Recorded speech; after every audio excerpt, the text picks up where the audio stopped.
ओम शांति।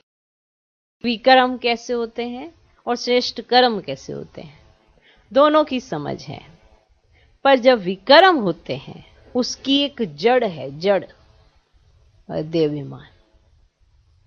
जब देही अभिमानी अवस्था में आते हैं तो जब सीन देखते हैं तो समझ में आता है कि मुझ में देहाभिमान कब आया था और कैसे मैंने रिएक्ट किया, वरना समझ नहीं आता है। सालों साल कईयों को पता नहीं चलता कि मेरा ही देहाभिमान है, वो दूसरे का ढूंढता रहता है। अगर दूसरे का ढूंढ रहे हो तो आप तो खुश होने चाहिए, क्योंकि वो तो दूसरे का देहाभिमान था। पर खुशी तो आपकी गई, माना फिर आपका देहाभिमान है। जो चीज आपकी गुम हो गई है, माना अब कहीं कहते हैं ना उसको देहाभिमान आया, माना इसको देहाभिमान आया। कई बार सीन पे बाबा समझाने की कोशिश भी करते हैं तो हम क्या कहते हैं, उसको देहाभिमान आया, मुझको नहीं आया है, मैं तो बस सिंपल बात ही कर रहा हूं।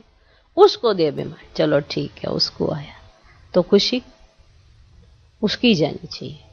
पर खुशी किसकी गई है? खुशी तो तुम्हारी गई है। तो देहाभिमान किसको है? तुम्हारे को। क्योंकि अगर विकर्म नहीं हुआ है तो खुशी नहीं जानी चाहिए।